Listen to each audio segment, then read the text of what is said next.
startup experience, growing people, improvement, knowledge, ideas, teamwork, motivation, fulfillment.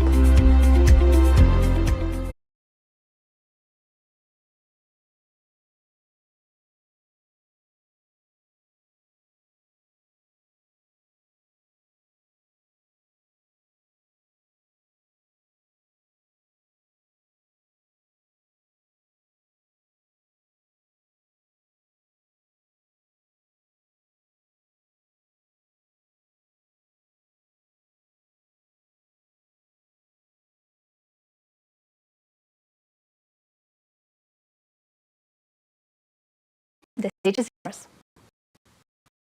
Thank you, Julia. And hello, everyone. Hello, Futurepreneurs. And Julia just mentioned impressive numbers. For 700 participants successfully graduated from the program. And last autumn, we had a significant milestone. Futurepreneurs was successfully launched in the Netherlands. And we're happy to have on a jury panel the lead of Futurepreneurs, the Chopin Koen Faber. So welcome. This year, Futurepreneur became CO2 neutral only because of pivoting the program to online mode. And even after coming back to live communication, we have a goal to remain climate neutral. And you know, more than 6 years ago, when we started this program, also as a science and technology park, when we started the movement of clean technologies, even before that, there was no much buzz in Lithuania about climate issues, about creating social well-being and developing economy in a sustainable manner, and only some keywords, and that was it. Anyway, we knew that we are on the right way.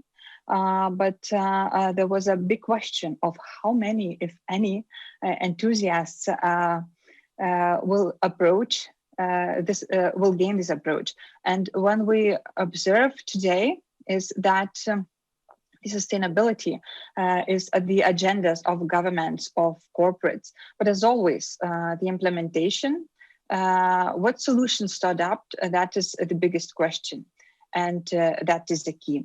And you, entrepreneurs, you are the ones that are creating these solutions that will enable these agendas, solutions for the future, and you are this key. And I'm very delighted today to have the opportunity to congratulate every team of Futurepreneurs 2021. And I hope you had a great experience, you made good connections. And by the way, this experience continues right after the pitches. While the jury will be deciding the best winning ideas, you will have the opportunity to get to know the right rocket fuel for a successful launch from a charming business angel. And before moving to the pitches, I want to wish every Futurepreneur all the best of luck in your sustainable business journey. So, Julia, over to you. Thank you, Laima, for the inspiring words. And we will connect with you again very soon. So today we will hear presentations from 9 teams. Each team has recorded their pitch beforehand. So first we will see their video, and after each video, we will connect with a team representative here live, and then we will answer a jury's questions. After the last pitch, the jury will discuss and decide the winners. At the same time, as Laima already mentioned, we will watch a live presentation delivered by the co-founder and board member of Lithuanian Business Angel Network, Rita Sakus. Last but not least, we will finally enjoy an award ceremony. So jury members today will choose the winners based on 5 criteria. It is sustainable solution, feasibility, competitive advantage, impact on sustainability, and overall pitch. You can see all the questions that jury will look for. And while talking about the jury, let's introduce them. We are fortunate to have an international jury panel which consists of 4 experts within the fields of entrepreneurship and sustainability. It's Laima Kaušpadienė, Koen Faber, Greta Monstavičienė, and Augusta Štaras. Hello, dear jury members. So, jury members, please briefly introduce yourself and also tell us what do you expect to see today. Laima, maybe we can start with you.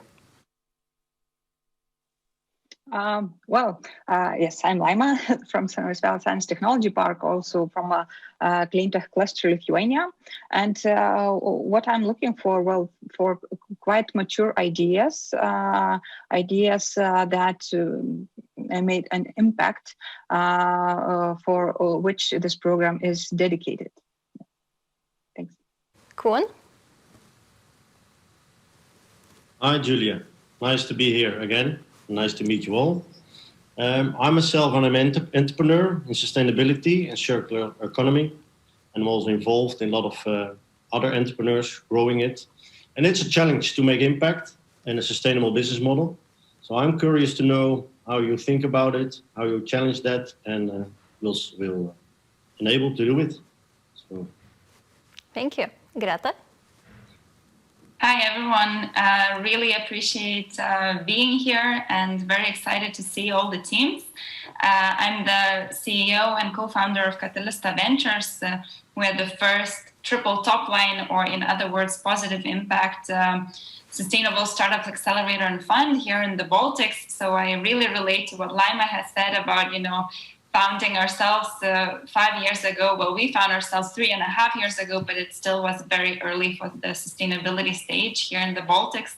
So I'm really looking forward to see the startups talking today about how they manage, all three aspects of sustainability, meaning people, planet, and profit under the same roof, under the same business model, without compromising each of the three founding pillars of sustainability. So yeah, very, very excited and looking forward to the first pitch. Thank you. Thank you. And Augustas? Hi, everyone. Nice to meet you all, guys. First of all, thank you, Laima and Julia, for extending the invitation to be part of the jury. My background is fintech. I have more than 12 years experience in building, managing, and growing online consumer businesses.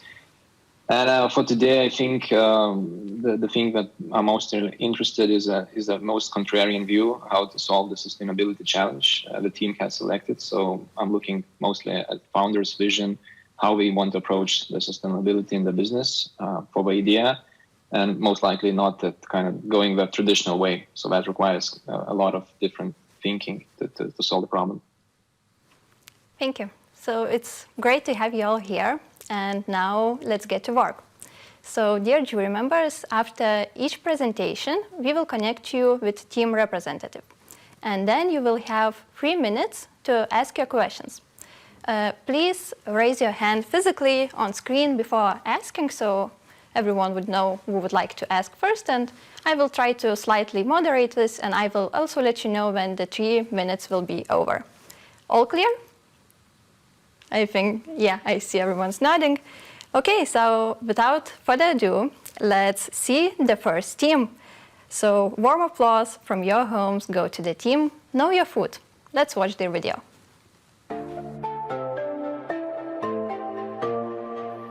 Hello, I'm Gintaira, and I represent Know Your Food. We are a team of 5 ladies that have experience in food, sustainability, and tech industries, and believe that every person deserves to understand what impact their food choices make on the planet, society, and themselves.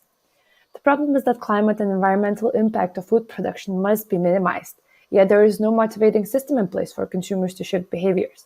When it comes to tackling climate change, the focus tends to be on clean energy solutions. However, agriculture already uses almost half of the world's vegetated land, with agriculture and related land use generating over 1/4 of annual greenhouse gas emissions, responsible for 80% of global deforestation and 70% use of global fresh water. But even well-intentioned consumers may not make the optimal choice, as sustainability information lacks salience and actionability. Consumers tend to follow a shopping routine and rarely stop to evaluate the products they buy, and the shopping cart is usually based on habit, pricing, and unconscious mental processing rather than on rational and informed decisions. For affluent consumers who want to reduce the impact on the environment easily, we have developed a digital solution for online shopping that shows sustainability impact and motivates to change the behavior. Our tool overlays as you shop online and shows most pertinent information, which we have validated with consumer research: carbon footprint, land, water use, nutrition, and suggest alternatives. We are introducing a new way of shopping based on the impact for you and the environment. The focus on phase 1 is to optimize the iconography, and in phases 2 and 3, we're going to roll out features that help consumers become more aware of the individual impact over time and nudge their behavior by incentivizing the loyalty points and discounts.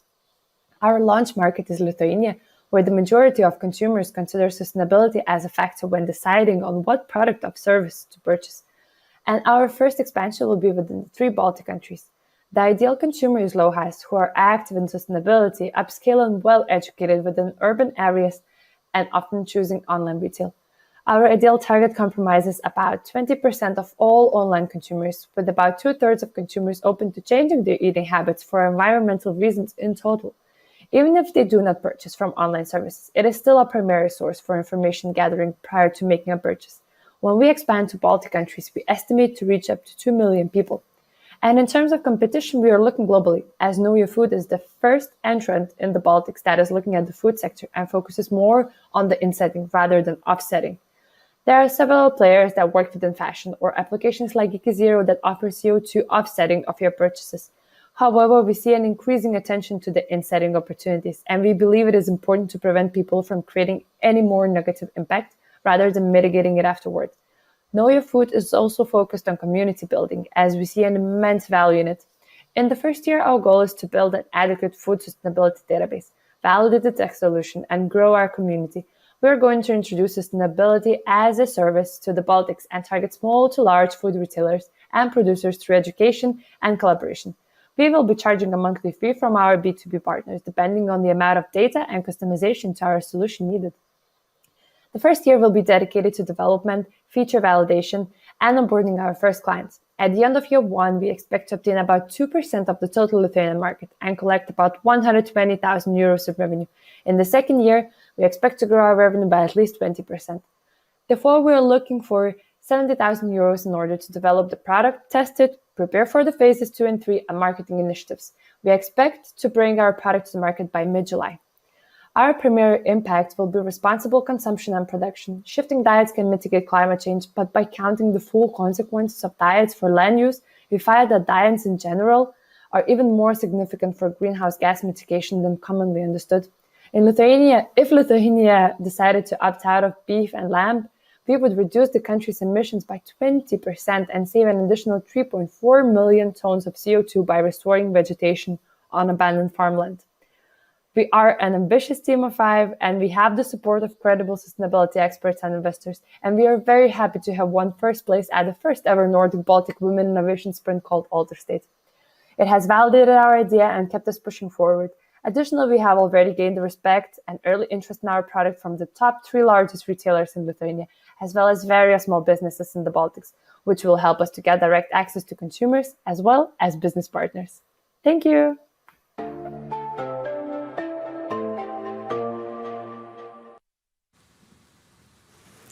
Hello, Gintare. Hello, hello. So, Gintare, please tell us, how does it feel to open the pitching competition? It feels great to be the first one. And yeah, it's super interesting to hear, the questions from the jury as well. Are you excited? Yeah, I'm totally excited. Okay, I can see the jury is ready. So, jury, the time is yours. Greta, you had a question. Yeah. Hi, Gintare, nice to see you. Thanks for the positivity and being brave in being the first one. Congratulations with that. Really interesting idea. I think it's really meaningful what you're trying to do. My concern is, how are you thinking to, onboard the data? What kind of data sources do you want to use, and how scalable then that is? Because as we know, the vegetables grown in Lithuania have different environmental impacts than vegetables in the US and so on. So could you please elaborate a bit on that? Definitely. Nice to see you, Greta, too. We've looked into several databases that are mainly in Europe, because our first target was Europe, first of all, because US also has different regulations for food production and so on. So we've investigated several databases, and we also talked with the food producers directly, and they enlightened us a little bit that they do have a lot of information about CO2, about water emission. It's just not used anywhere publicly. So we would collaborate with them directly. We would also collaborate with databases like EcoInvent. We found to be very useful, where they have exposed a lot of information about the CO2 emissions and water emissions as well. Thank you. Cool. Yeah, please. Thanks a lot for the nice pitch, and challenging focusing on the behavior of customers to change it. It's a challenging job. But first you have also your focus as a business to business and ask the companies to pay for it. So how do you engage them? What's the offering for them or the interest for them? How you bring it?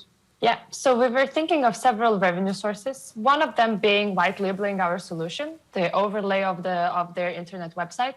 They could integrate it to their own shops and use it as their own with their logos on it and showing, appealing to more sustainable consumers of theirs. Second revenue source would be sustainability data as a service. Our plan is to build the largest database of sustainability information of food. And, the regulations are coming in the future as well for sustainability of food production. So we are expecting to be able to share the subscription to food producers, to retailers as well, once they need that information. We've talked to several food producers as well, and they mentioned that it's already necessary to have somewhere to look for this information. So we are pretty sure that, it's doable and it's possible. And also wanted. Okay, thank you, Gintara. So we have no more time for any more questions. Thank you for joining us. And now let's move on straight to the next team. And the next team is Solid Crop.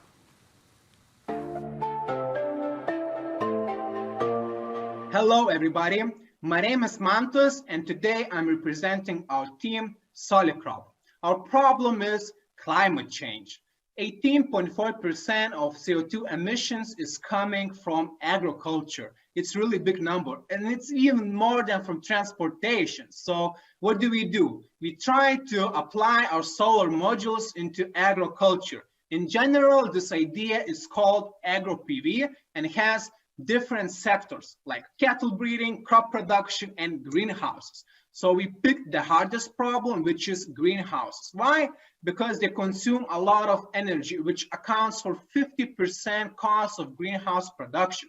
So we want to lower this number as much as we can, at the same time increasing land use efficiency. And if we solve this harder problem, expanding to different sectors is going to be a little bit easier.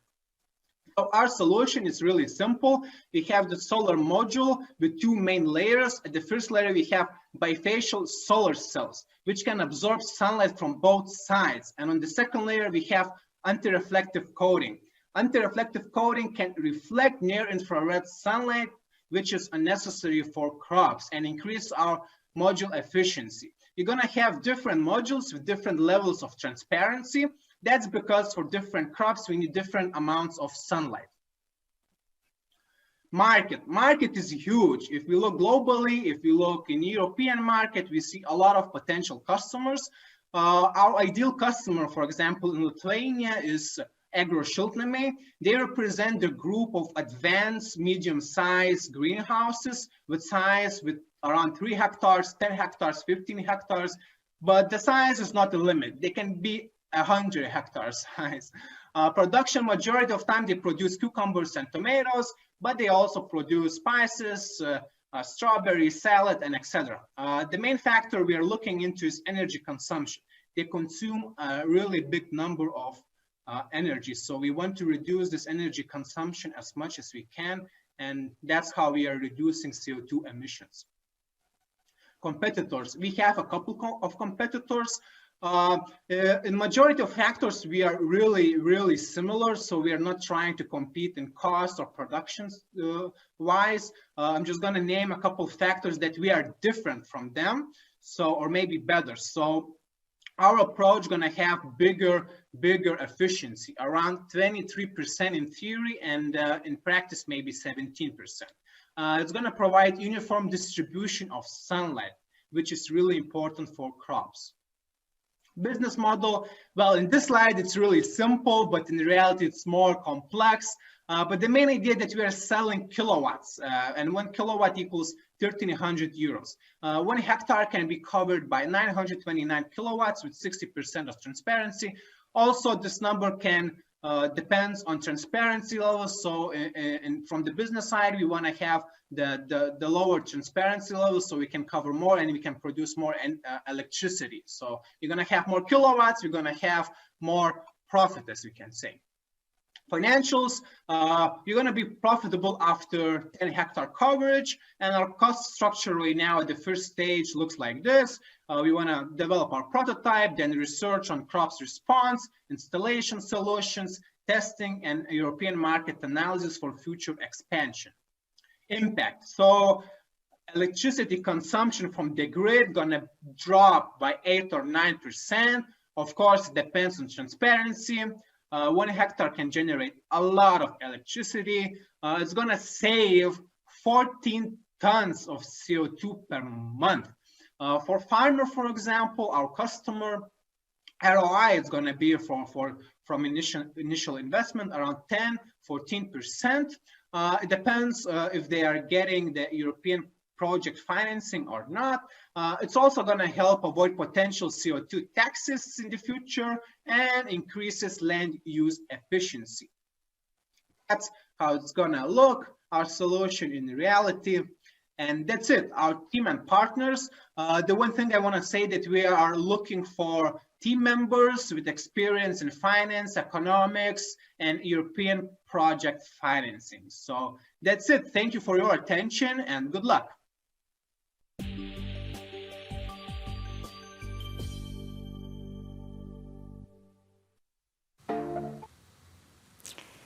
Hello, Mantas. How are you? Hello. I'm good, doing good. How are you? Good, thank you. It was a very enthusiastic pitch. Are you as excited today to answer jury's questions? Yes. Good, nice to hear. So, jury, the time is yours. Yeah, we can start with Koen or Laima. All right.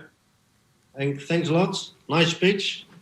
It's a challenge. Renewable energy should be mainstream, so we have to use it in all kinds of applications. So, and greenhouse is, of course, very good options.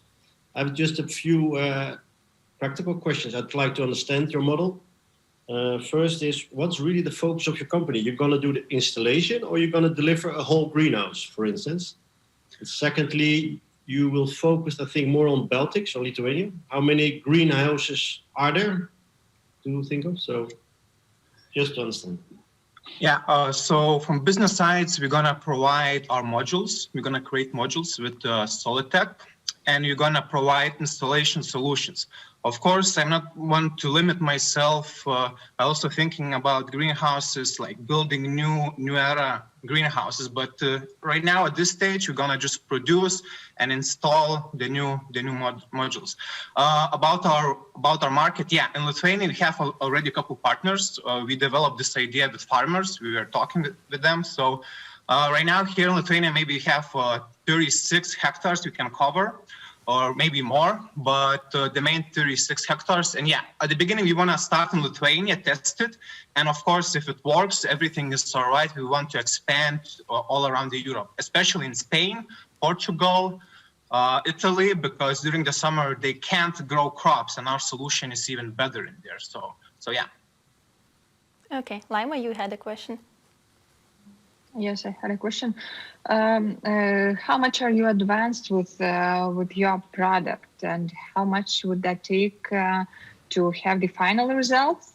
And how much investment do you need? And is there a question of financials?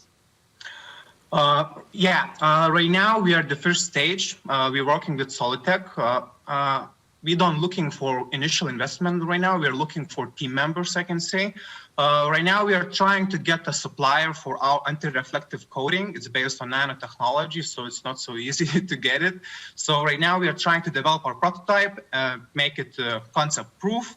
When we have this efficiency increase, like on practical levels, when we have when we have evidence, we can move on research and installation solutions. So it's gonna take, I don't know, maybe 1 year, looking at the global economy right now. So we don't know when to start producing, because our customer is farmer and they already having a little bit trouble. So we have to prepare right now. I don't know, we have 1 year to launch it properly, I guess. Okay. Any short questions? I think no. Okay, so thank you, Mantas. It was great to see you. And now let's move on to the next team, and it's called Decor Concrete.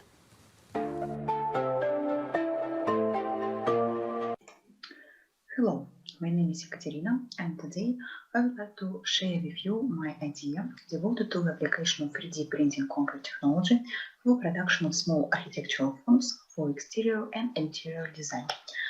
Nowadays, we can notice different kinds of architectural forms in our city environment. However, the realization of architects' ideas are still limited by traditional technologies. Also, we should think about utilization of industrial waste.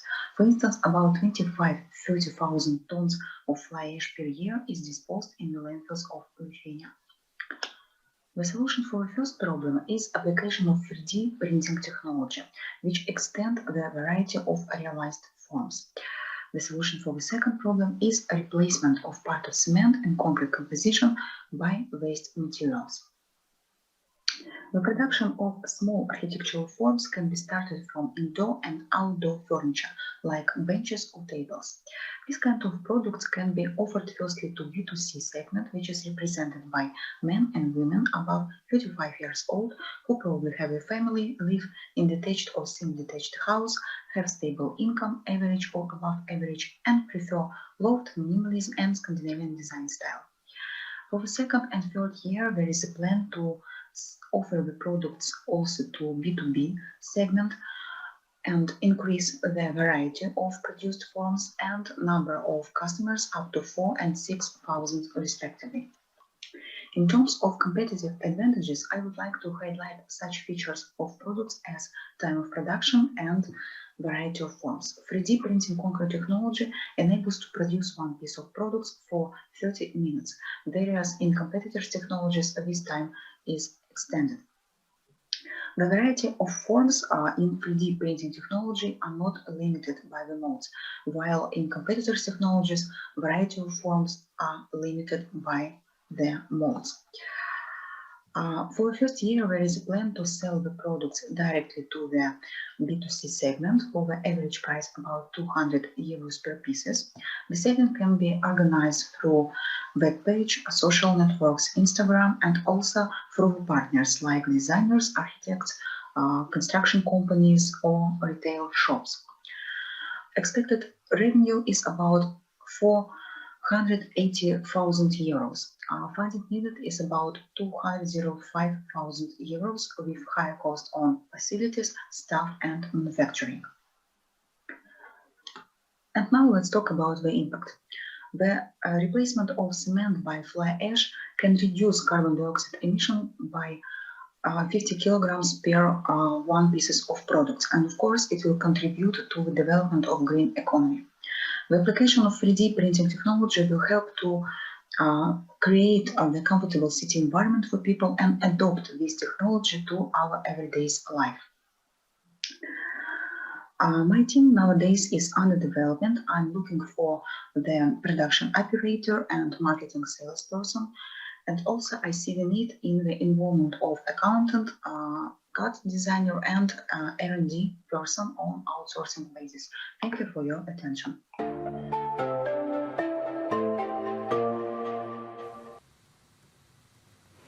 Hello, Ekaterina. Hello. How are you feeling today? Great. Are you ready for the questions? Sure. Okay, jury, the time is yours. Augustas. Thank you for the presentation. I have one question about a sales model. How do you plan to sell? Basically, are you looking at the partners, or are you looking at your own sales model? As I mentioned in my video, firstly, I'm planning to sell it directly to customers. I'm planning to rent some premises, and actually, customer can go to me and to buy the product. And also, it's possible to sell the product through partners like construction companies, like designers, architects, or also it's possible to put the products into some retail shops, some linked with some decoration probably. And also, it's possible to organize some selling through internet. Okay, next question. Greta? Thank you for the presentation. My question is actually a follow-up to the previous one. So how have you validated these clients, right? How have you decided that the solution is actually needed and this is something that people would pay for?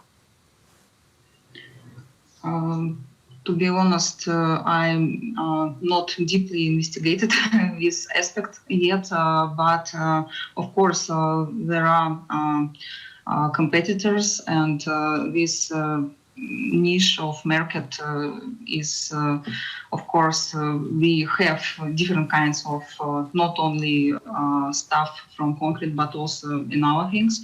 But the idea is that this technology is quite new, and the strong aspect of this technology is a variety of forms, and we can create any forms. Just you put some drawing from architects, designers, and you can do everything. And this really strong point, and I believe that it can be helpful for realization of ideas of designers and customers. Okay, and Koen, you had a question. Yeah, can you shortly explain a little bit more about the impact on sustainability? You want to use fly ash, is that different than normal concrete? And 3D concrete printing is already happening, but is this more sustainable, what you're doing? Or? It's quite technological question, and it's not for only 1 minute, it's impossible to answer, but I will try actually. Here I read about this waste material like fly ash in Lithuania, and I a little bit search information about it. But actually it's possible to use also some different kinds of novel waste materials as well, just to produce the recipe for this concrete. And nowadays, in terms of 3D printing, also there are some ideas to use waste materials in the mixed design of concrete composition.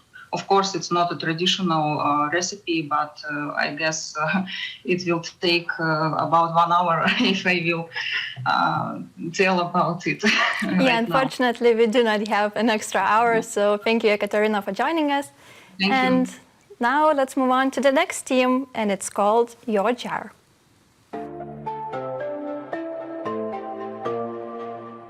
Your Jar, sustainable packaging solution for the cleaner future. Problem: 50.7 million tons of plastic was used in Europe in 2019 and 39.6% for packaging materials. Even with global initiatives to reduce plastic use, the Smithers analysis showed that in 2020, 64% of single-use plastic was still used in food packaging. Another packaging option which is seen as more environmentally friendly is paper. Paper is biodegradable and very easily recyclable, but paper-based flexible packaging, especially in food industry, is often laminated with plastic, aluminum, or coated with resin, therefore becoming non-recyclable. So the ideal solution would be reducing all single-use packaging, regardless of the substrate. Solution: our solution is to change single-use packaging with reusable glass jars. How does that work? On our webpage, the customers orders a product from our catalogs. Since for some fresh products, plastic packaging can prolong shelf life, we focus on the ones that has long shelf life already, like pasta, rice, oats, biscuits, and so on, and pack them in glass jars. After ordering, they either deliver the products to customers or they can pick it up from pickup points. Since all our customers will order online, we can track what they want and like, and we can change our selection accordingly. Market. So our ideal customer are the ones who are already environmentally conscious and active. They sort the rubbish, reuse bags, buy eco-friendly, high-quality products, they return deposit bottles, and so on. Our next target group are the people who want to be more environmentally friendly, but only do a few of the aforementioned things. Their issue that they are lazy or busy to do more. They need the convenience. Convenience is what we can introduce. Our last target group are the people who understand that being environmentally friendly is important. and piles of rubbish are a huge problem. But they only do what is directly beneficial to them, like bringing deposit back, or they believe that it's the industry that must make all the changes. So our ideal customer in Lithuania is around 117,000 people. Our competitive advantages. So shoppers prioritize sustainability than deciding where and what to buy. Consumers panel found that 72% of respondents were willing to pay up to 10% more for the product that is packaged in a sustainable way. The problem with existing eco-friendly stores in Lithuania is that the price are way higher than extra 10%. By becoming direct-to-consumer company and cutting middlemen, we could make prices closer to regular supermarkets. The other trend that we will use that emerged during pandemic is online shopping. Also, we will introduce a pet deposit system. 90% of Lithuanian consumers return the deposit back. Business model. We will focus on becoming a direct-to-consumer company. This type of business model bypasses traditional middlemen. Influenced by the data we gather, manufacturers make specialized products directly for consumers. With more direct insights about customer demands, there is less need to create excess inventory, so this way improving margins and reducing waste. To remain competitive, we will also try to take other sources of revenue, such as in-app advertisement. Furthermore, we won't have the package pollution fee, which increases each year. Financial. Our expected revenue. Our plan is to make minimal order amount of 20 euros and free delivery over 40 euros. If we will start delivering in 4 months, increasingly at the end of the year, we can have around 2,600 customers. So per month, with average spending of 30 euros each, we can expect 372,000 euros revenue. Funds needed, we need around 372,000 euros. Impact. We believe that we will do environmental impact. We estimate that we will change 186,000 single-use food packages per first year that otherwise would end up in rubbish. For society, we will shift the view to zero waste economy, and for economy, we will have less rubbish, which means less rubbish to deal with. Each ton of rubbish in wellness costs about 160.5 euro to deal with.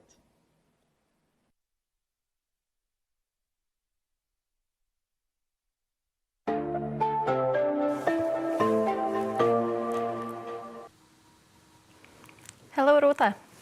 Hello, everybody. How do you feel today? Great, thank you. Are you ready for the questions? Yes, exactly. Okay, jury, let's start. Laima, please. Thank you. Thank you, Ruta, for your pitch. And my question, well, it's not a question. I would like to ask you to elaborate a little bit on your team, about the background and how do you came up with this kind of idea? So our team consists of me. Initially, I'm an architect, but I've been working with developing business.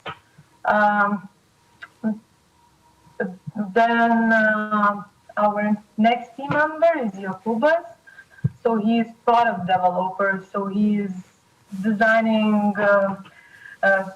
packages and furniture and so on. And the last team member is Gora. So she's more into web page design. She finished UX design and been working in that. So she knows about customers' behavior. And so actually it was mainly Gora who came up with this idea.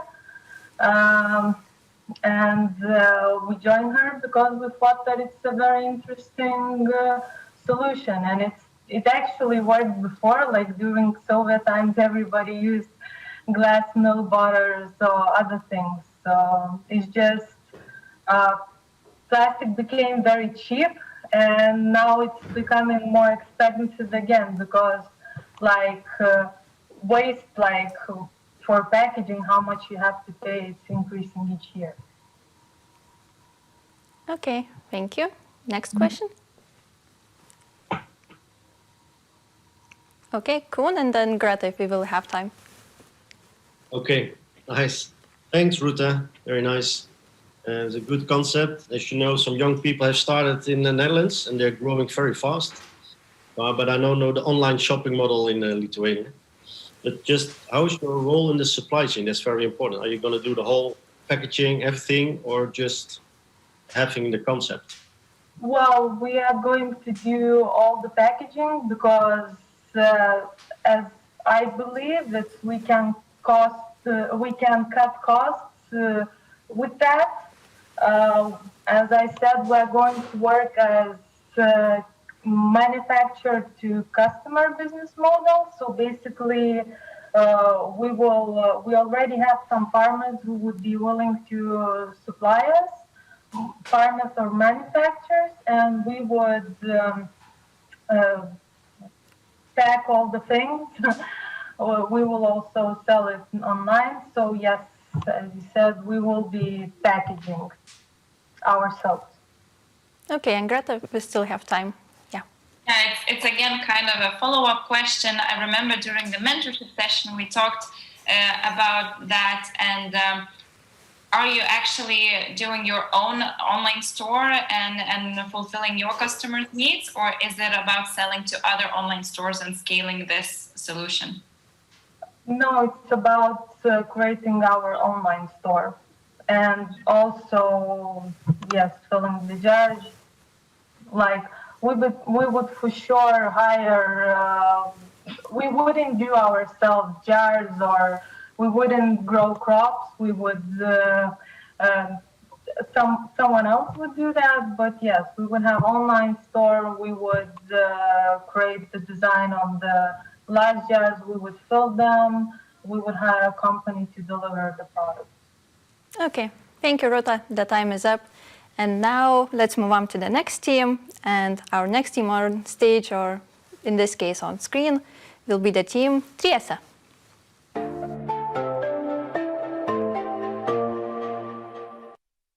Hi, my name is Rune, and we are Team Triese. Today we are very excited to present our idea, Step Forward to the Cleaner Environment Through Education. Nowadays, paper waste is a huge problem in our environment. The cost of using paper inefficiently are too significant to be ignored. Using less paper can save not only money but also help with several environment problems. Of all trees harvested for industrial use, 42% go to making paper. From society perspective, people who lack education have trouble getting ahead in life, have worse health and poorer than the well-educated ones. However, this is set to be changed, as Triese is a platform that will replace paper notebooks, constantly updated workbooks being used at school. Triese would create easier way of all schools to immediately get updated learning material, so quality and accessibility of education would be increased. Also, platform will include planner that allows to always follow user activity, tasks, and deadlines. Using this solution, paper waste would be significantly reduced as we would move from paper books and notebooks to a digital environment. Our product is intended for Lithuanian education institutions, schools. Initial idea is to increase rate of schools which are using virtual learning systems. Before implementation, we would let some schools to test our solution. In this way, we could have some feedback.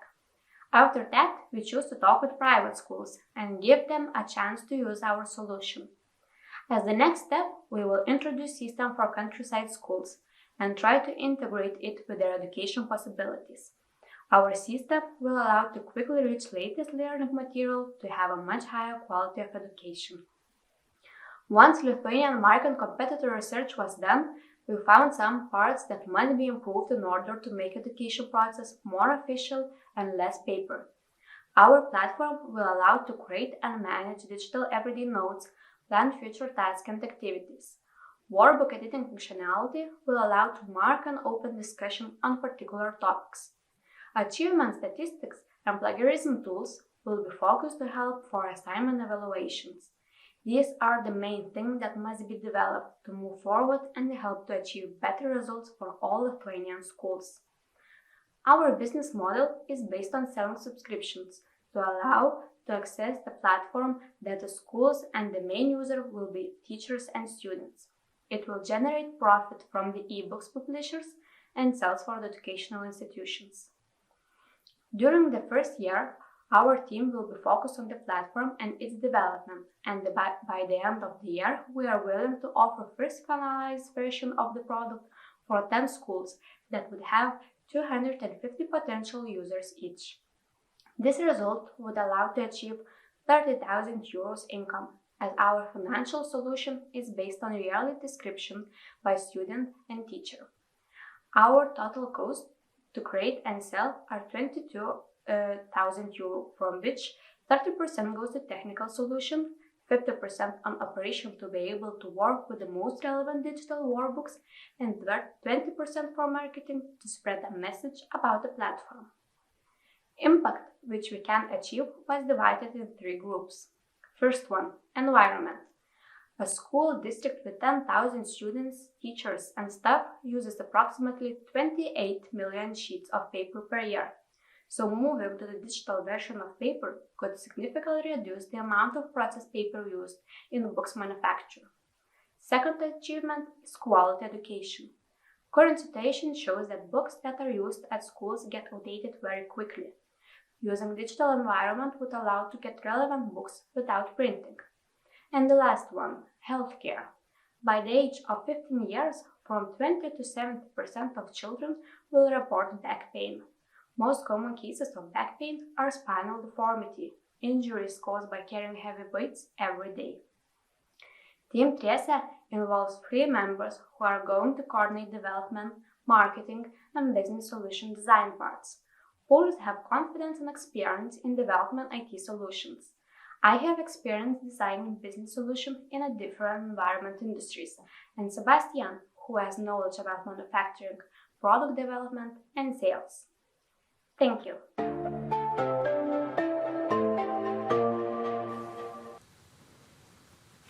Hi, Sharuna.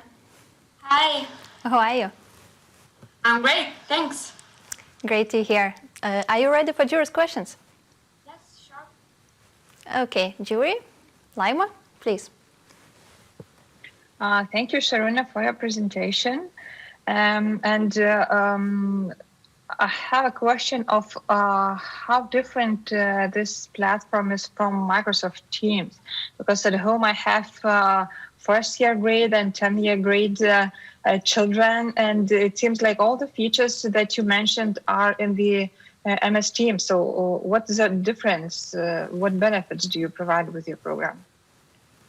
Yes, our solution will not compare to the Microsoft Teams, as we do not want to be as Teams or as Zoom with virtual conference calls and chats and so on. We want to make a solution that would have all that would replace books and workbooks, and that would children choose e-books and e-workbooks. And our plan, this is our primary stage of solution. So we are just presenting our software solution. As the solution will be in the second phase or even finally phase, we would like to create some hardware. So it could be a tablet for everyone in the school to have the same accessibility to e-books and to e-workbooks, and to could communicate with teachers and so on. So, can I continue a little bit, because it's quite interesting. So are you going to replace Kindle, or because it seems like these solutions already exist, and it's quite difficult to break through into the market that is full of different platforms and Kindle devices? Yes, it's our solution is similar to the solution that are in our competitors' slides, as it's Educa and EMA and so on. But what's different for in our solution, that we want to combine all those tools that are now used in schools. For example, plagiarism tools, for example, e-workbooks, that all homework, all works in class could be done in one tablet, and they do not have to use some paper books or paper e-books and so on. Thank you. Okay, does someone has a short question? No? Okay, I think that, cool? Yeah, please, shoot. Yeah, just you focus on the schools. Have you already approached schools, or what's your strategy for that to get them involved? Yes, we approach the schools. First of all, we want to go to the private schools to get some feedback. After that, we could go to the Board of Education in Lithuania to show our solution, and maybe it could be adjust to a countryside school or even in the city of schools and in all institutions of learning in Lithuania. Okay, the time is up, so thank you, Sharuna. And let's move on to the next team called Nexi.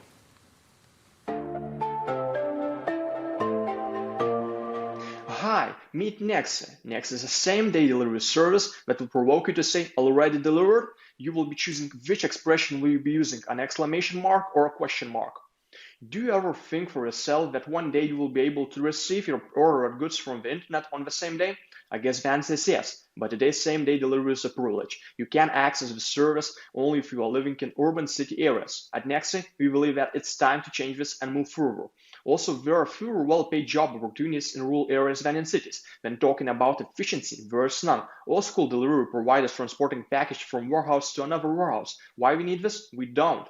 There's also not a convenient delivery schedule. For example, you can't skip your delivery for 1 hour. Maybe you need to leave your house and you were not planning this. Courier calls and says that he will be next to your doorstep in 10 minutes and you're not at your home. It's an unpleasant delivery experience, right? We find easy and practical solutions for delivery problems that e-commerce customers are facing. The most important thing is that we will offer affordable same-day delivery in rural areas where people lack physical retail shops, pharmacies, and similar first necessity goods stores. Nonetheless, is more critical fair and decent salary in rural places. We will ensure this by giving opportunity for people to be delivery partners of ours. We will be ensuring an efficient and easy logistic chain because of our precisely constructed delivery routes, and we will not be stocking and delivering packages from one warehouse to another. Packages almost instantly will be delivered to the receivers. For the convenience of our clients, we will be offering a one-time delivery schedule change opportunity. We will be letting receivers postpone package delivery for a few hours by easy changing delivery time in the link that they will receive in their messages, so that our partner courier could continue delivery journey with no interruptions. However, the receiver will still be receiving his package the same day, just a bit later. The market size of same-day delivery is 133 million euros plus, and this number is growing every year by more than 50%. We identified 0.770 million active e-commerce users in Lithuania and Latvia. Put together, this number is growing more than 50,000 active users per year. Our target client group will be B2B, so we identified more than 7,000 potential customers in Lithuania and Latvia put together. We'll be taking not less than 10% market share from this pie in the first 6 months. Our business model is quite simple. We will not be taking any additional commissions, only the delivery fee. Also, we will be paying €3 fixed pay for partner courier per one successful delivery. Plus, we will be adding additional bonuses monthly for personal vehicle depreciation according to the driven mileage, because we understand that our partners will be using their personal vehicles to do the deliveries. Also, we also identified our competitors. No competitors are using the similar railway and courier partners combined delivery model. So we are first to market offering this type of delivery service. Also, we will be delivering on weekends in rural areas. That's also a rare thing. Our service will have a significant impact on jobs in rural areas because of our unique delivery model. We almost will not be using trucks for deliveries like other competitors, and we will be able to let less CO2 emission in the air because we will be using the existing public railway infrastructure combined with our delivery partners. We're looking for funding for the first 6 months to fully develop and let service to the market. When we start our operation fully, our goal is to achieve 50,000 deliveries in a half year, which translates into €2,000 revenue in 6 months. Planning to start deliveries in 2021 September. We're looking for €50,000 per seat investment for the service launch in Lithuania and Latvia and further technological development and also marketing. Our team is made from me and my partner Robertas. We have a quite strong experience in delivery and logistics sector. Also, personally, I have experience in B2B sales. Thank you for listening, and that was Nexa.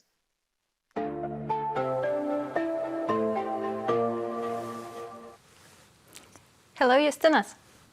Hi. Are you enjoying the event so far? Yes. Good. Are you ready for the questions? Yes, of course. Okay, jury, please shoot. Who will start? Kun, okay.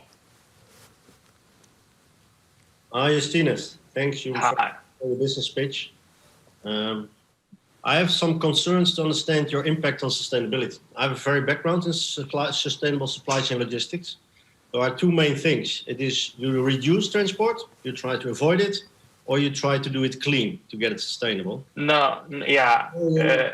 More transport, and how does the railway model works, if I understand you? Yeah, your second sentence, right? So we're trying to doing clean deliveries mainly, because we will almost be not using additional vehicles like trucks, for example, like our delivery companies do. And the second question, how the train delivery model works? Yeah, you need to make door-to-door delivery in one. Yeah, so with trains we will be transporting the longer range, and then after train will arrive at the current place, our courier partners will be taking those packages and will be delivering to the doors. So mainly it's combined from train and delivery and delivery partners of ours. Okay, who else? Greta, please. Thank you for the presentation. My question is also about sustainability, but rather from a social side. So you are saying that you'll create jobs in rural areas.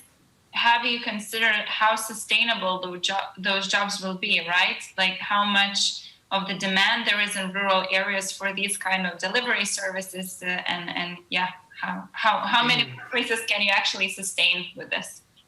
Yeah, so when talking about demand, so we know that there is demand because one of our competitors is doing deliveries of similar deliveries in city areas, and they trying to push deliveries in a wider range because many retailers, many e-commerce stores don't want to work with them because we're doing short range delivery. We're not delivering in rural areas.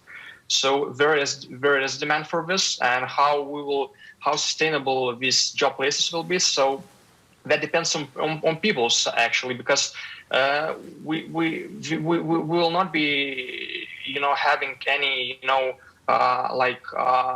work hours from 8 to 5 or something similar. People will be working whenever they want and whenever they feel that they want to earn some money, and that depends on people. Yeah. Okay, thank you. One last question. Laima, Augustas? No? Yeah, quick question is the pricing seems a little bit higher end compared to competitors. How do you see that side? Pricing seems, sorry, what? It seems high compared to your competitors. So I guess how do you see the competitive advantage here? Yeah, I guess you saw our 799 euros price. So it's priced. This price is for delivery to Latvia, from Lithuania to Latvia. Our urban area delivery price is 299, and 399 euros is for the rural areas. So 799 is for delivery from Lithuania to Latvia. Okay, thank you, Justinas. The time is up. Thank you for joining us. And next team on our virtual stage is Team Dilmay. Hello, we are Dilmay. We are working on responsible consumption and production.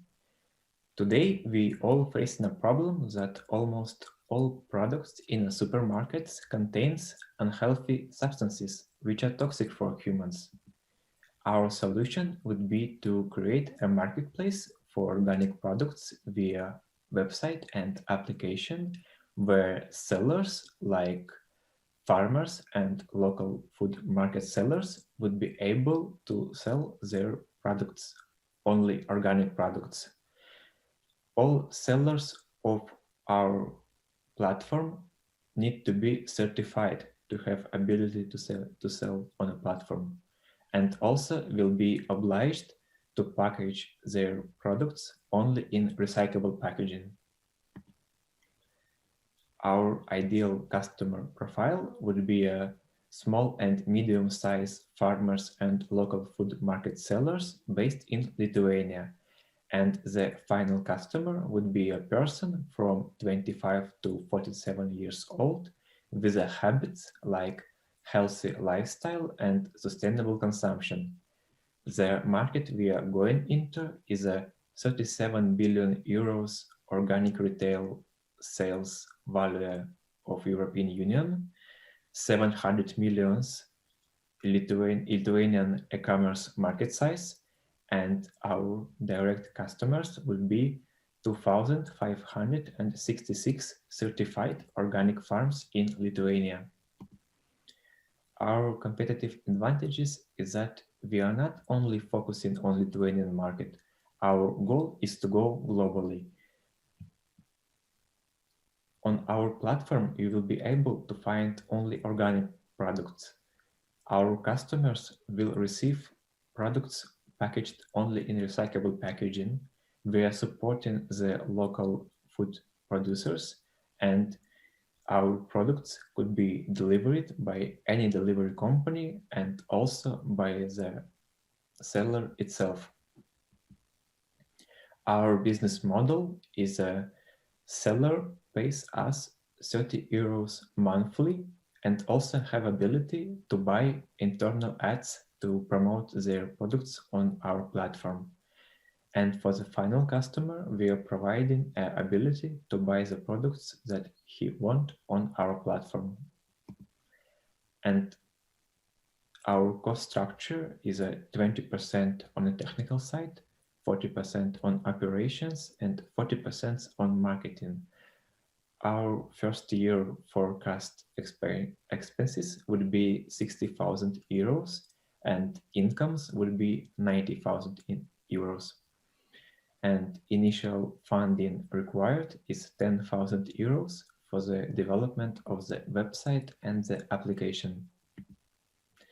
Good impact of our business is that we supporting the local producers of organic products.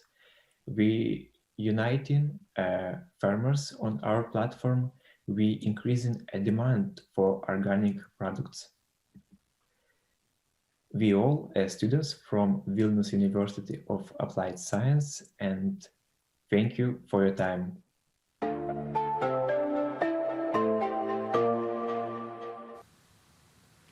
Hello, everyone. Hi, we cannot hear you. At least I cannot. I can. Okay, good, good. So are you ready for the questions? Okay, jury? Okay, Greta, let's start with you. Hello, thanks for the presentation. It's always interesting to hear ideas about, supplying organic food and making other people's lives better and helping them making good choices. I wonder, how do you imagine you're going to manage the stock? Is it going to be you that's going to stock all the organic products and ship them branded with your brand to the customers? Or is it more likely that the suppliers themselves ship it directly to the customers? And if that's the case, sorry, just finishing. And if that's the case, how do you make sure that your customers don't go straight to those suppliers without going through your platform? Yes, our goal is to be a middleman, like a marketplace on a website where sellers able to find any products they want, where sellers, farmers, and local food markets able to publish their products. And yeah, we will not ship. Our platform maybe even more interesting that even person do not want to just go to the maybe some in a rural place or somewhere to the shopper. He just can buy the products, and maybe the seller itself want to ship the product, or if there exists some delivery companies, delivery companies could deliver this product to a shopper. So we are just a middle company which ensures that we are selling organic products for our clients, because we have some, like in our applications, there will be some security steps when the product will arrive to a customer. The customer will say that, yes, the product was packaged in a recyclable packaging, all products were organic, and that in that way we will ensure that our sellers will sell quality products. And also because of the monthly fees we are getting from farmers, the cost of the product will be the same as the cost in a real shop. So we are not making the price higher, and because of that we are ensuring that the people could use our platform without hurting their costs. They will spend the same amount of money, only plus delivery. Okay, one more question.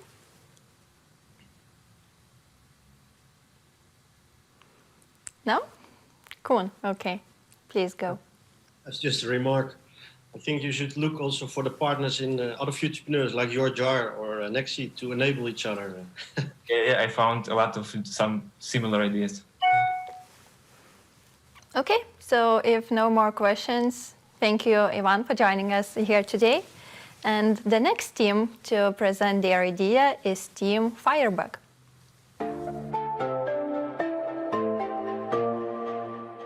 Hello, my name is Linas Rudninas, and today I will present to you our business idea called Firebug. Each year there are around 10,000 fireplaces here in Lithuania. We have one of the highest mortality rates per 100,000 citizens that appear in fireplaces. Almost 5,500 firefighters are dealing with these fireplaces, but they are not the only one. There are around 1,700 firefighter volunteers who help in the fireplaces. To become one of those, you need to go through some physical testing and introductory courses, so there are some soft requirements to become a volunteer. When we talk about volunteers and fireplaces, the main problem is that they are notified very inefficiently to each accident. If the volunteer firefighter would be notified properly, they could become an additional helpful force to bring the fire down in each fire accident. Our solution is to create a volunteer firefighter management system that, with the help of a mobile app, would allow to reach the volunteers instantly. When the admin inputs the data about the fireplace, the active volunteers that are closest to the accident get a notification and notify the admin afterwards if they will come to an accident.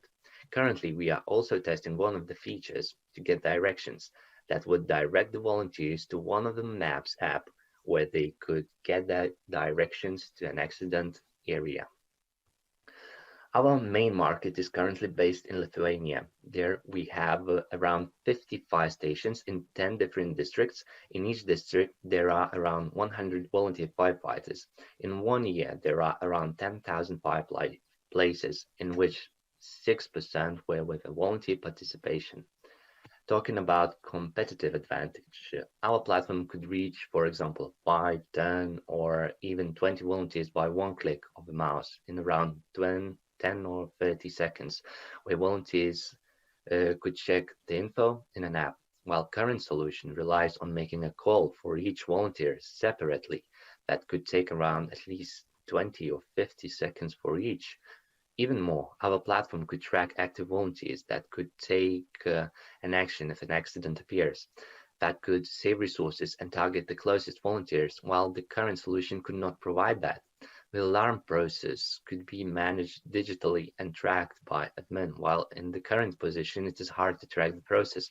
Our platform could unify all the fire stations. That could allow to compare the results or call to an action other stations if there is higher need from other districts, as an example. Our business model could be presented visually. The main source of income comes from local fire stations. The stations provide yearly and call fee per volunteer. On the other hand, we provide volunteer management system for fire stations and notification services to volunteer firefighters. Those volunteer firefighters help the full-time firefighters in fireplaces. Talking about financials, our mainstream would be divided in two groups: the yearly fee for each station and calling fee per volunteer.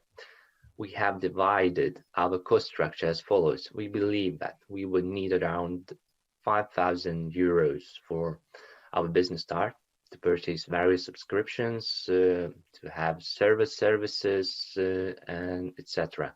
Our first sources will be used from our own personal budgets. If the volunteer firefighters would come as fast as possible, they could help to save around 5% of CO2 emissions produced in the fireplaces. Talking about society, our platform could become a network and build community of responsible and caring citizens who could help to prevent the places from fire by sharing the knowledge with their neighbors. If we would talk about economy, the fire stations pay hourly fee in fireplace for volunteers. If the amount of volunteers would increase and the number for full-time firefighters would decrease by around 10%, the fire stations could reduce the salary cost by around 30 or 40%. Our team consists of 2 members. Matas is the volunteer firefighter and has all the know-how. He's also an app developer and is responsible for our management system's fluent work. Talking about me, I'm responsible for business model development, financing, public relations part, and etc. Thank you for your time.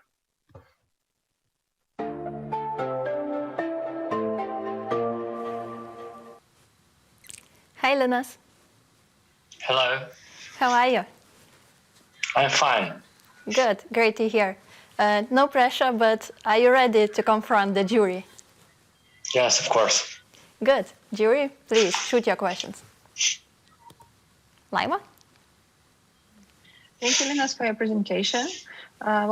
Given all these fires in Australia, Greece, Portugal, California, seems like your idea is very scalable. But what I see that your customer perhaps should be government or municipalities. So what's your strategy to enter the market? That's a good question. Thank you, Laima. Of course, our strategy is to reach the highest point fire station government, if we can call it like that. But of course, when we need to test our product, we're going to contact the municipality fire stations at first. And there we'll go. We are going to test our product, and if it works, if we see a potential, then we are going to reach the main government firefighters, or whatever you call them. So that's how we are going to reach our market. Okay, thank you. The next question.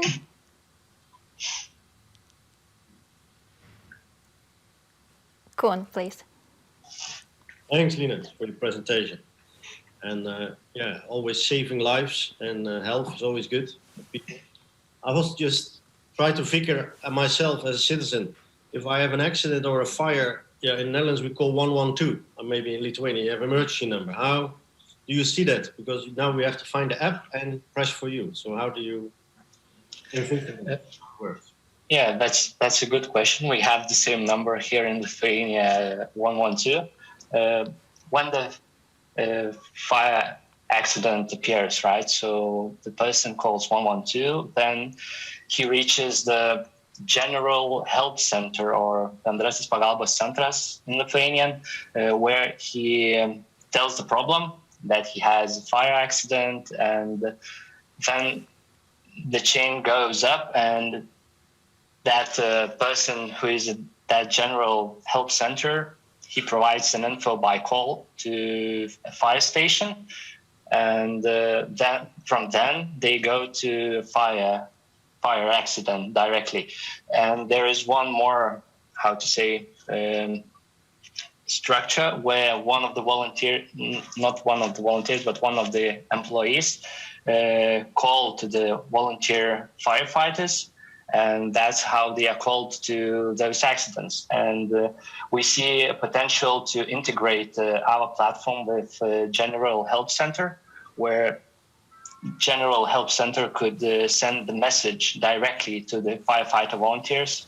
So basically the chain would be shortened, and we believe that it could be really possible because that's also one of the main points in the strategy to make a platform for firefighter volunteers, and we see a potential here. So basically that's how we are going to do that. Okay, thank you, Linus. Thank you for your questions.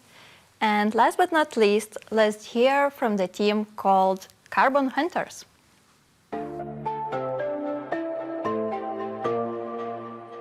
Hi, we Carbon Hunters, and we create carbon offsetting projects for Lithuanian businesses.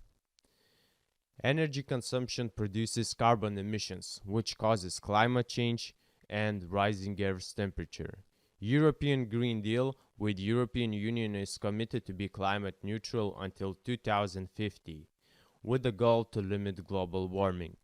Currently, Lithuania produces around 13.5 megatons of carbon emissions every year, and transport and industry companies are biggest polluters.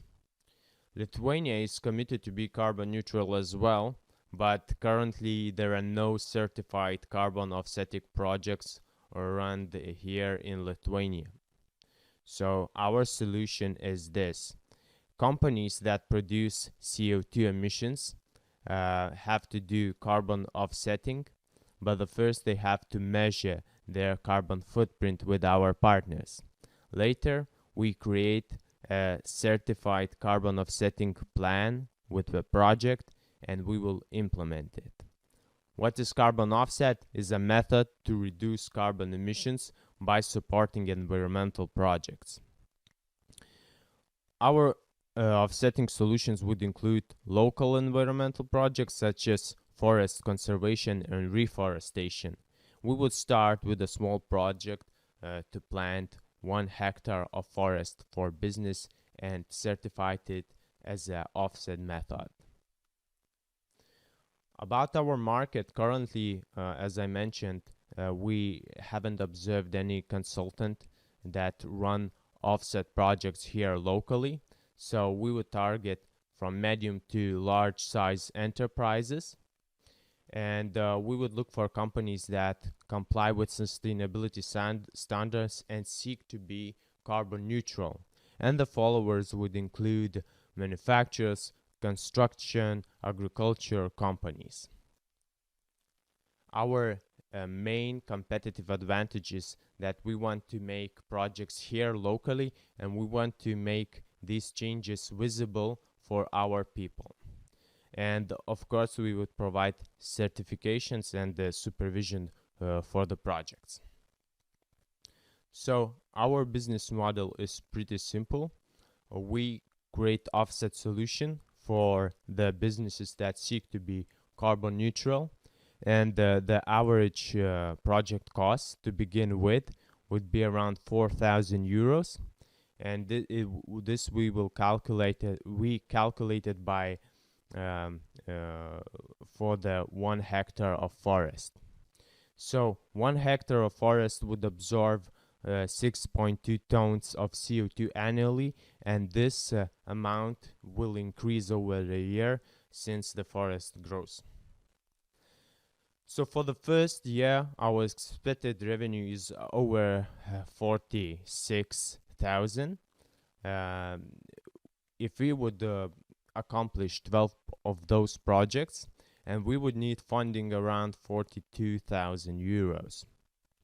In this cost includes to maintain 5 employees for the first year, and for some equipment like computers. So our impact would be a CO2 reduction about 74 tons for the first year, and for society we will improve air quality and make Lithuania greener, and our consultant services would focus on improve energy use efficiency for the businesses. This is our team. We are super excited and we are waiting for your questions.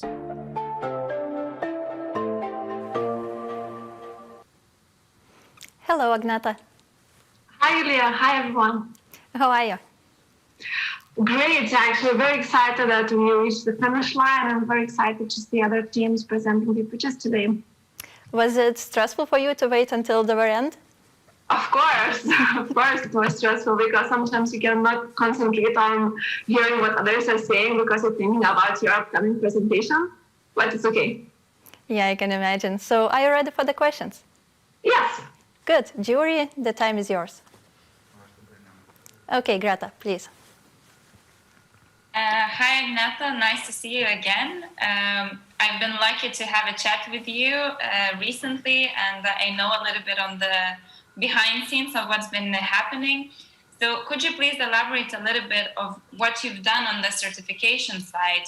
You're saying that this is one of the main competitive advantages that you can provide support on certification. So what does it take to certify these projects and what's needed from your side? So thank you, Greta, that you guided us to this point because thanks to your mentorship, we actually took more attention to this certification process. So far we have reached out to Lithuanian government of environment and tried to just getting answers for them, but still we are in contact and no luck so far. And we also contacted our potential partners from Belgium. They do certification process already. So at the beginning, we may be partnering up with some organizations like them and getting the certification from third parties.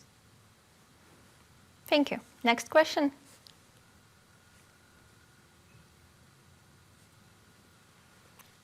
We still have time, so Koen? Yeah, please shoot. Yes, thanks, Agneta. Very nice proposition. I think carbon offsetting, bring it local, close by, is one of the best solutions than doing it far away.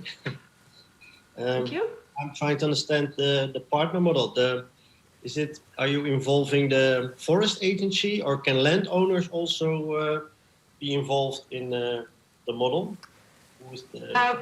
Both parties can be involved, but our primary partners would be other NGOs who are already working on such problems, and they have the better know-how on what is needed to be done at the moment.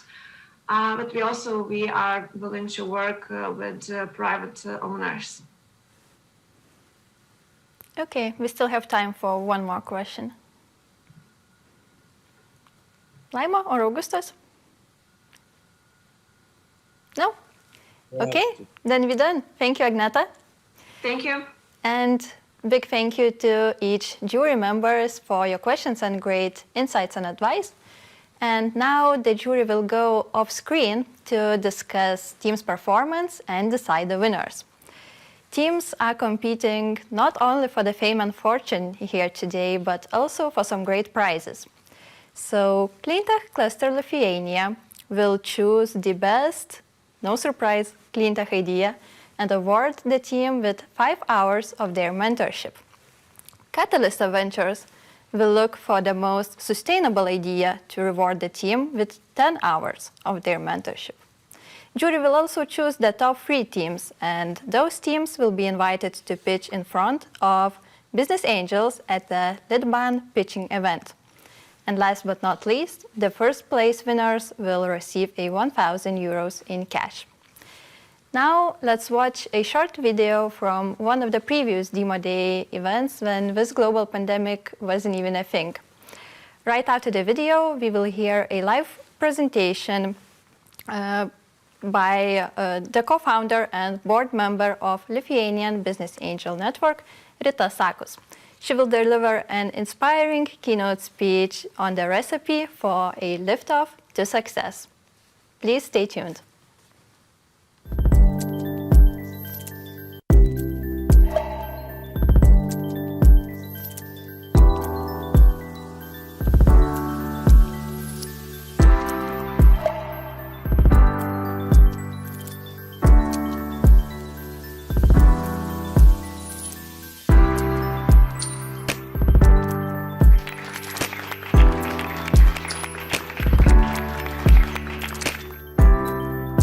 First team to come on stage.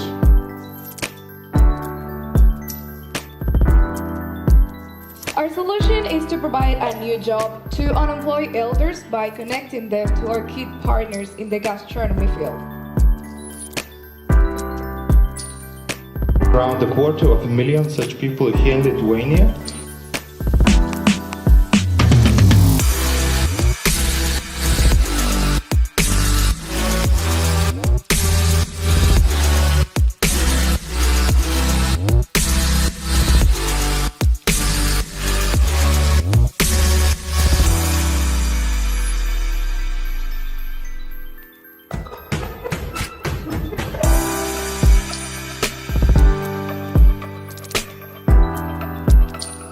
Idea as a great business opportunity.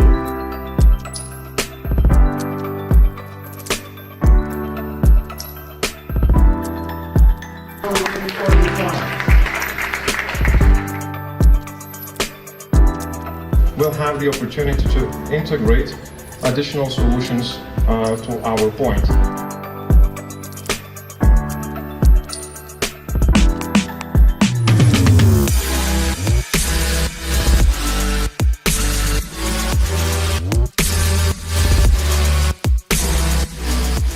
The most sustainable idea of this Futurepreneurs of this year Futurepreneurs program is Ecoperal.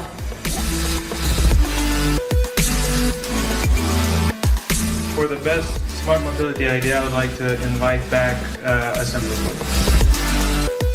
We believe that the most promising idea of tonight was Restart.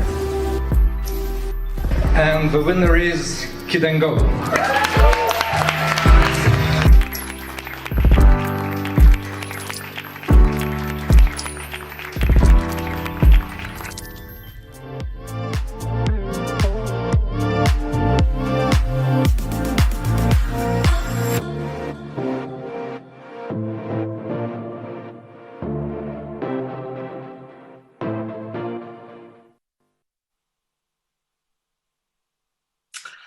I'm delighted to have been invited to speak at this year's Futurepreneurs Conference. We've been living through the toughest times the world has seen in recent memory, and our daily lives are constantly stressed as we face economic uncertainty, social turmoil, environmental disasters, political unrest on a macro scale, and trauma, death, isolation, breakups, unemployment on a personal level. Somehow, in the midst of a global pandemic, science proved that the show must go on, and Perseverance was launched successfully to Mars. There's no question that this requires much focus, dedication, resilience, and indeed perseverance. Carl Sagan's daughter, Sasha, said, "A mission like this can remind us of what we are capable of accomplishing and how quickly we can go from imagining something seemingly impossible to making it real." One thing that remains most interesting is how true leaders are born in times of crisis. I cannot tell you how many times I've heard the alleged Winston Churchill quote over the past pandemic year, "Never let a good crisis go to waste." Historically, some of the biggest periods of positive change, growth, and advancement are born out of highly catastrophic situations. I invite you to buckle up for the next 15 minutes or so and develop a better understanding of where we are, the current environment, both locally and globally, and then think about your mission control and how to proceed.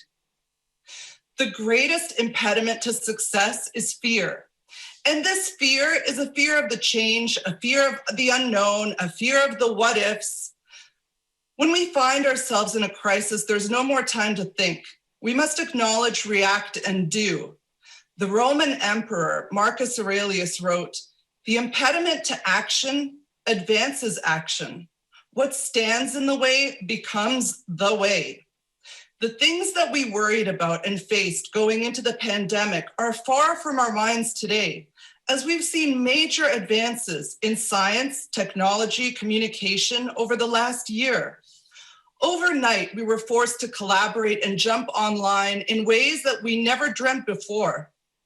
Technologies such as remote identification, electronic signature, Zoom, allowed us to continue to do our work even more efficiently than before and in the safety of our own homes. We found extra hours in our day to enjoy a walk or time with family and baking instead of commuting to our offices. Even change-resistant governments, bureaucrats, and health organizations unwilling to step online found themselves there in short order. The phrase new normal was born in 2020, and although we hoped it wouldn't last long, here we are. What's changed for the investment world? The playing field has become more level than ever before. Angels are hunting for deals not only in their backyards, but across oceans. Geography has no limits. I would argue that this is the best time to be a startup founder. A year ago, some VCs were saying early stage deals would grind to a halt until the pandemic is over. But we saw the emergence of new funds, record deals, and new investments done remotely without any live face-to-face meetings. Massive conferences went online, and those who are more resilient, those who easily jumped on board, had everything to gain. Our organization, Litban, the Lithuanian Business Angel Network, also took our pitch events online. The first ones were a bit shaky, and we were concerned about the future of our organization. Whilst today we have a record 100 business angels and 17 corporate members and have been able to engage on a broader level than ever before. We've run several business angel schools, and investment deals are being done faster as it's easier to jump on a call than wait for a physical meeting. We're very excited about our growth and the new opportunities that going online have brought. We have new angel members keenly interested in the Lithuanian startup scene from as far away as Australia. We're also collaborating with other business angel networks around Europe, USA, and Canada. A big part of what we do is co-invest with other early stage venture funds. When the seed capital size is sizable, then co-investing really helps. The Co-Invest Fund is a great risk capital instrument to help business angels invest in target ventures. The fund will invest up to 70% of the deal and acts as a silent investor with angels. Litban and Co-Invest have a very solid partnership since the very start of our organization. In order to succeed, you gotta be fast. You gotta be fast, you gotta be efficient, you gotta be able to communicate clearly and concisely, just like in a rocket launch scenario. You have to understand how to build the perfect foundation for your rocket to launch from. For that, you need to know what the ecosystem is, how it works, have a broader appreciation for what is being invested in currently and what the world needs. First of all, our home turf is growing, with new funds being born across all stages to support venture growth. Accelerator funds and early stage funds will most apply to you at this stage, and it's easy to find out more online.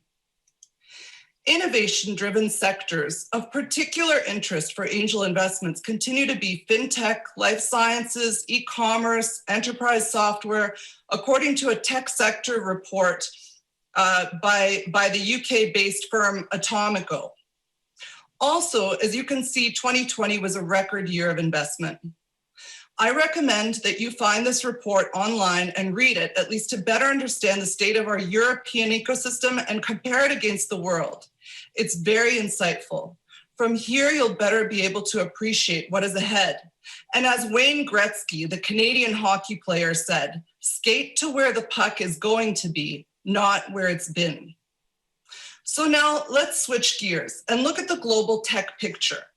In the fall of 2019, I attended the annual EBAN, European Business Angel Network Conference in Brussels. And there was much concern about Europe being very behind in artificial intelligence, AI. Huge advances were seen across America and China while Europe lagged. China declared it will establish global leadership by 2030, while the US claimed they are the leaders. The European Commission published a policy paper last month whereby their approach to AI is outlined as being centered toward excellence and trust.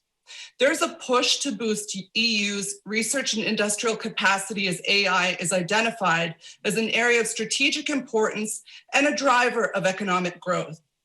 Global investment in AI startups grew from 1.2 billion euros in 2010 to 36.7 billion euros in 2018 and keeps growing at an accelerated pace.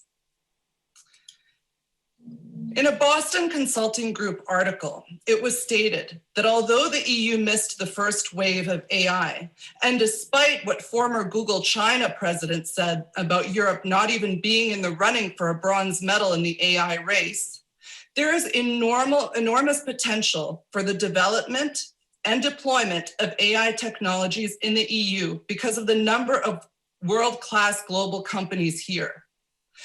But we need to act now. You can bet there will be a lot of investments in AI in the years to come. Michael Porter has said, a nation's competitiveness depends on the capacity of its industry to innovate and upgrade.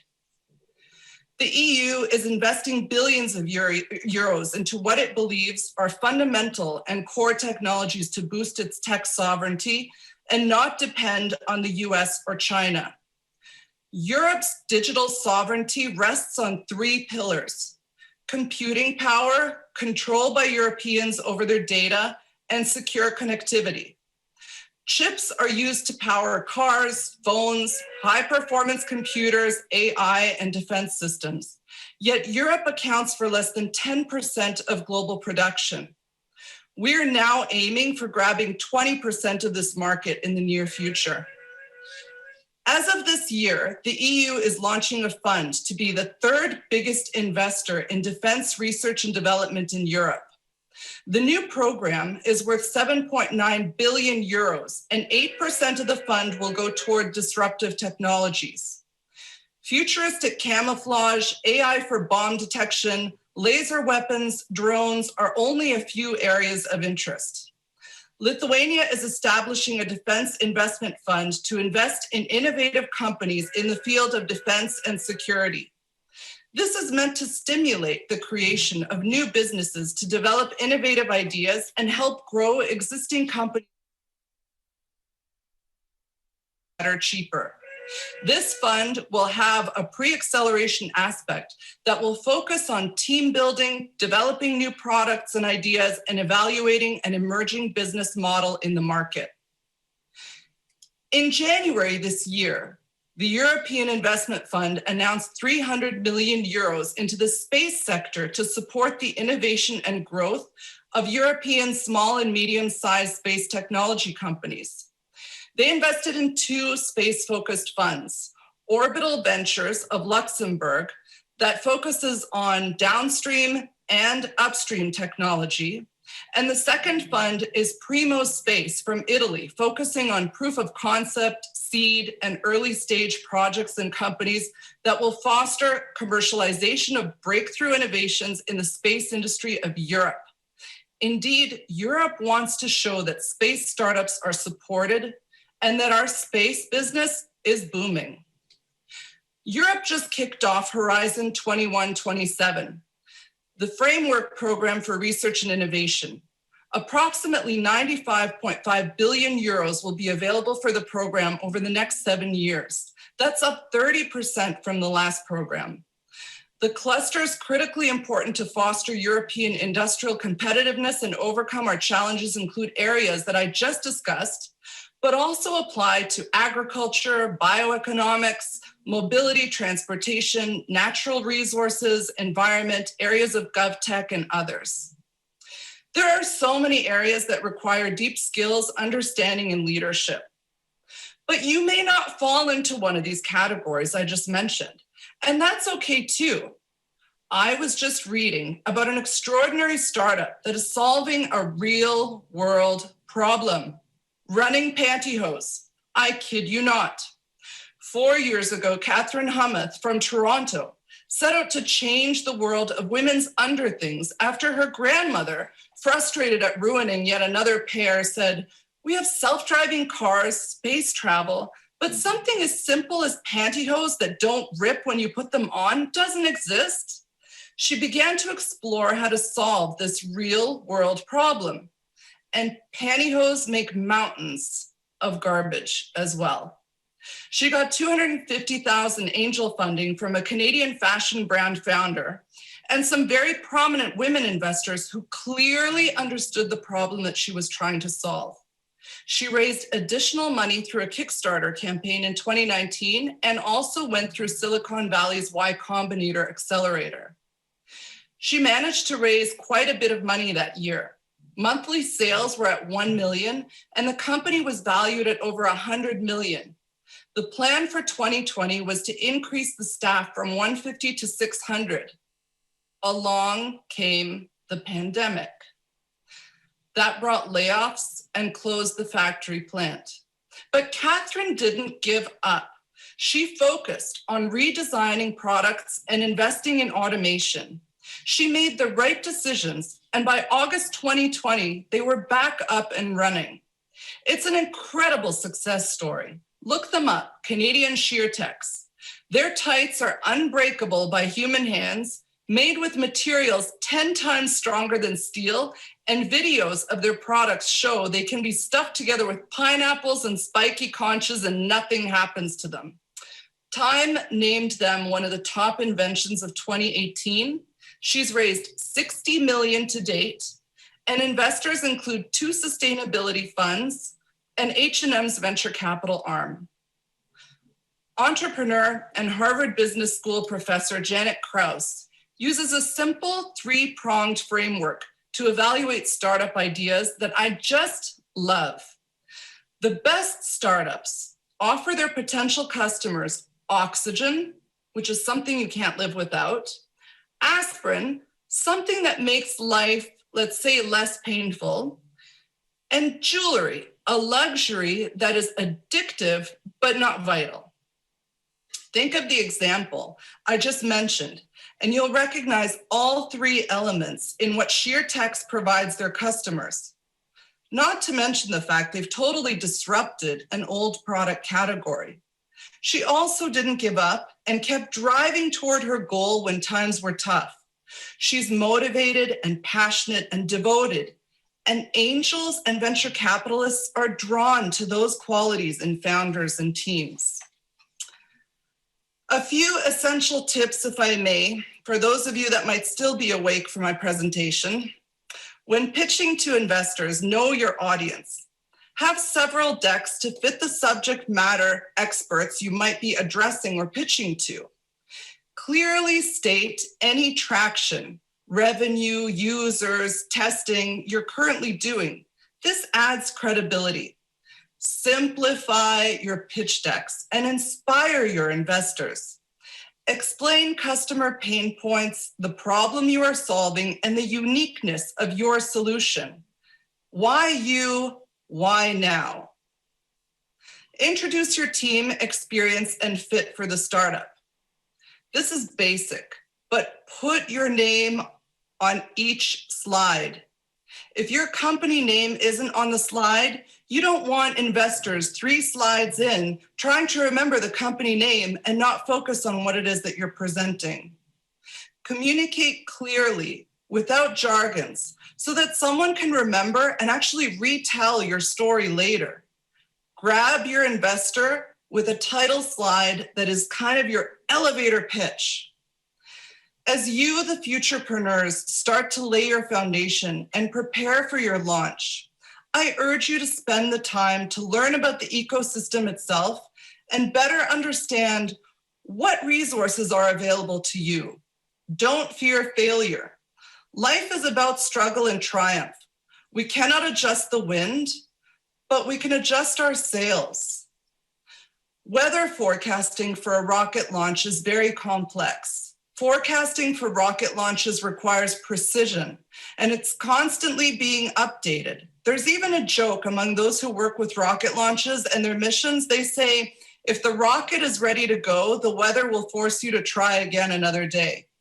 Literally hundreds and thousands of hours of training and testing and preparing go into each mission so that everything is flawless right to the launch countdown and ignition. Look around. Many things can be disrupted and done better. Be optimistic about the future. Even rocket fuel is changing. You might have missed it. February of this year, there was a historic Stardust rocket launch using biofuel by the startup Blue Shift. You didn't think I would bring non-sustainable rocket fuel to this party. So, okay, to our blast-off countdown to your successful launch. So a blast-off usually is 4, 3, 2, 1. 4. Every failure brings you closer to success. Every no is a step closer to a yes. Learn from your mistakes, be resilient and persistent. Don't give up, persevere. Elon Musk said he'd have to be dead in order to have given up from his plan. But do your homework and research, understand the regulatory environment, and do some contingency planning.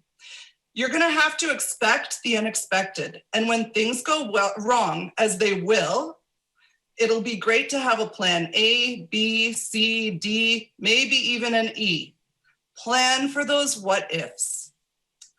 3, innovative products and services and a solid sales plan are great, but test the market. Validate, validate, validate. Show that customers want it.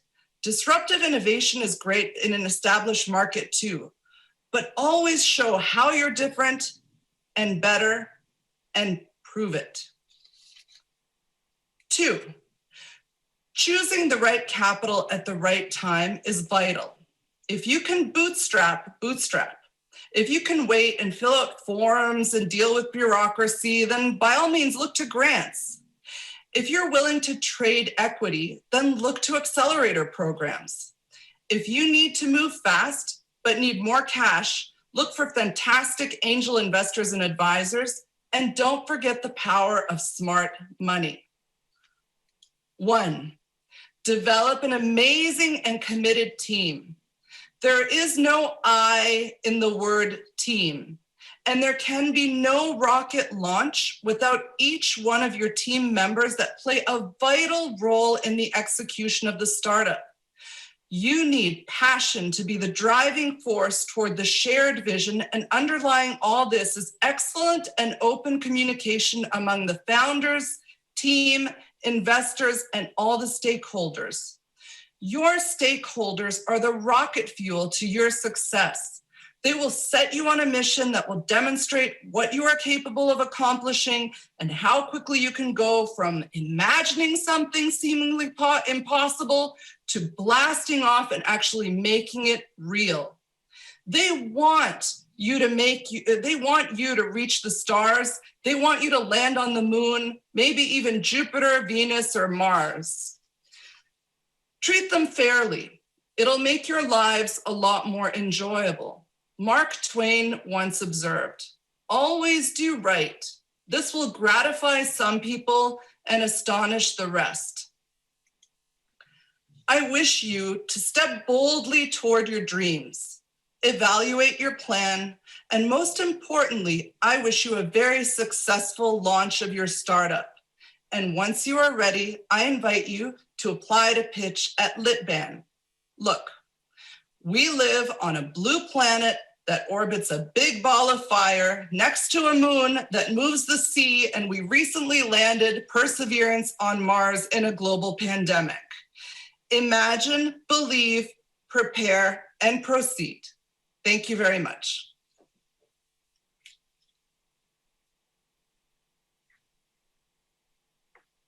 Thank you for joining our event today and delivering such an inspiring presentation.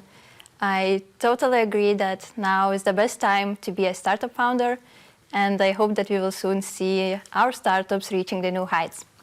Dear audience, we are now going on a short break, and in a couple of minutes we will come back with the awards. Please stay tuned.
and welcome back to the final event of Futurepreneurs 2021.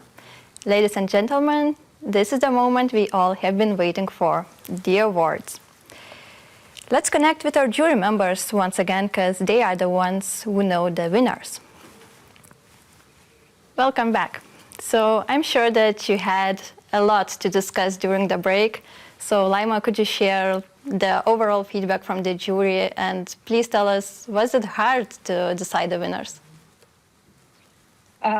Well, Yulia, honestly, it was a very tough job to decide the winners. And well, I will not spoil by mentioning any team, but will only tell that we are happy about seeing mature ideas and teams with real solutions.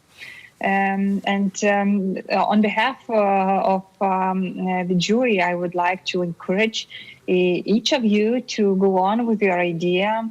And if you see if something is not right, pivot, but move on. Use all the opportunities provided, like Rita previously said in her keynote presentation, use everything what you can. Use business angels, mentors, accelerators, funds, innovation support organizations. Just don't give up on your idea and motivation despite on the results of today's competition. And well, I will stop here, as I'm sure everyone is looking forward to getting to know the winners. Yeah, I totally agree that this event is not the end, it's only the beginning of your journey, and it's no matter if you win or lose today, your journey just starts. So, okay, let's start with our additional prizes, and jury, please announce which team pitched the best clean tech idea today and will receive the mentorship from Clean Tech Cluster Lithuania.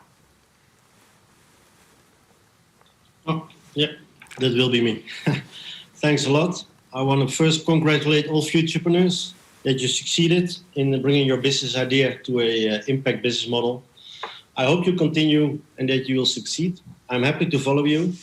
And I will also say that if you are thinking of exploring to other countries like Netherlands, Futurepreneurs Netherlands, with partners as World Startup, Purebirds and Thrive Institute, are happy to guide you or give some mentorship. But most of all, for now, the clean tech idea gets support from the Clean Tech Lithuania cluster. I'm happy to congratulate Solicrop for winning the cup. Congratulations to the team Solicrop. Well done, you guys. And now, Greta, you and your colleagues at Catalysto Ventures are passionate about high impact, resilient ventures. So please tell us which team has caught your attention today and will receive mentorship from your organization. Thanks, Yulia. You said it really nicely. It was really interesting. It was really nice to see all of these impactful ideas. You know, sustainability and choosing the most sustainable ideas, a very broad notion. And there are different kinds of sustainability, you know. So whenever we are looking for a team to support, we're also looking at ourselves, which of the teams can we support best, right? So this is also one of the main criteria to today's choice. And I'd like to congratulate the team, Know Your Food, and welcome them for 10 hours of our mentorship, and hopefully we can support and scale your idea. Congratulations. Congratulations, Know Your Food, well done. And now let's move on to the top 3. Lithuanian Business Angel Network connects angels with startups, and all 3 teams announced in a minute will get a direct access to Litban pitching event. So, Laima, can we start with the 3rd place? Yes, the 1st place for solving global challenges that are directly connected with the climate change and all the circumstances and so on. So the 1st place goes to Firebug. Well done. Congratulations to the team Firebug. Congratulations. And if I understand correctly, the 2nd and 3rd teams are the same who were announced before, right? Yes. Great.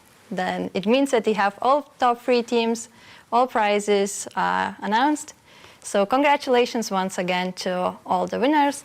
And I want to thank once again to our participants, our jury members, our mentors and speakers, and all of our partners who made this program possible. Thank you for being with us. And now let's create an impact-driven business all year around. It was my pleasure to be a host today, and until the next time, goodbye.